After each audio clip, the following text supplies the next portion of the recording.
We've got the European Games in 2027, we've got the European Team Championships later on in the year, and then notwithstanding the big thing, which is the Olympic Games in Los Angeles. Our individual rankings really improved. Tom Jarvis rose to 41 in the world, Tintin rose to 100 in the world. So I really hope that provides the inspiration for young children to think one day maybe I can be a part of that and maybe do better than the England team currently did. What have you learned and what has the programme learned about how you prepare for major events? I think having a really strong team culture is important.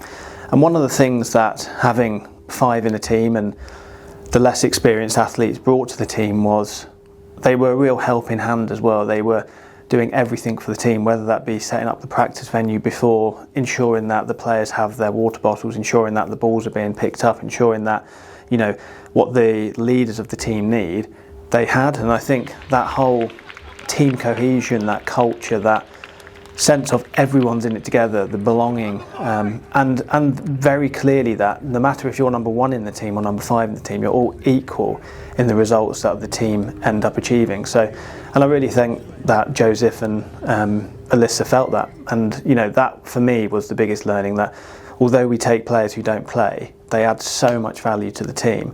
And the culture that we built over those 5 weeks together, I really hope we can move forward into our next team events. And we've got an exciting couple of years ahead. We've got the European Games in 2027, we've got the European Team Championships later on in the year, and then notwithstanding the big thing, which is the Olympic Games in Los Angeles. And you mentioned the LA Games, as a qualification window not too far away. How will London have helped prepare the team for qualifying, but also, if they are to qualify, that experience of a major competition? What London did was really help us, one, get the exposure we needed in huge arenas and under that pressure, because there's no doubt a bit of pressure when you're playing in front of your family and the home crowd and so on. But I also think our individual rankings really improved. So, our ability to now qualify is that much better and greater than it might have been previous to London. So, Tom Jarvis rose to 41 in the world, Tintin rose to 100 in the world, and Sam and Connor and everyone's ranking went up. So that puts us in a great place for going into the back end of 2026 and the early part of 27 to qualify for LA. And strategically, just for your perspective, for Table Tennis England's perspective, just put in context how important hosting this competition is. It's really hard to put into context how important such major events are coming to England. I really hope that we can continue to bring major events to Britain. If you look at the excitement that was around Wembley and the ability for us to take younger players to, experience such an extraordinary event, but also, I saw some of the ball boys and girls who are in our talent pathway, 10, 11 years old, who happen to be in our Hopes programme, picking up the balls in the finals when the world number 1s are playing.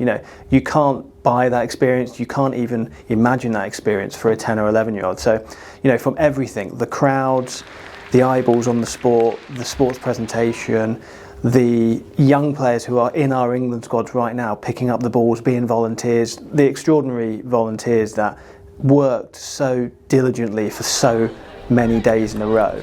I just think you can't really put into context how important it is, and my big wish is that we continue to host major events in the future. And you mentioned the crowd, kind of what will hosting an event of this scale with the international players that came to London mean, not just for the performance side of the sport, but the grassroots side of the sport as well?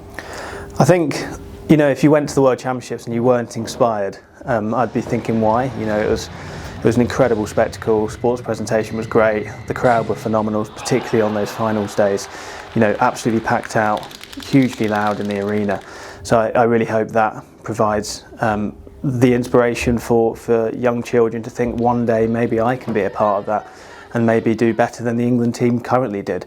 And that's what it's all about, major events coming to England, inspiring the next generation, but also providing the opportunity for those who are currently in our England squad to do their very best and perform at the highest level. And how will competing in front of a crowd of that size prepare the current players for other events that they compete in, whether that on the WTT circuit or looking at Olympic Games? I think, you know, the players have varying degrees of experience. So the likes of Tintin and Tom, they have had quite a lot of exposure playing against or in arenas with big crowds. But equally, we had a 14-year-old sitting on the bench, Alyssa. We had Ella, who's 17 years old, playing in the World Championships in this massive arena, massive crowd. It must have been an extraordinary experience for them, and hopefully gives them that confidence that when they go to the European Youth Championships in this summer, or they play another senior event on a slightly lower scale, they've got the confidence that, one, they feel they really belong, and two, they can do some damage.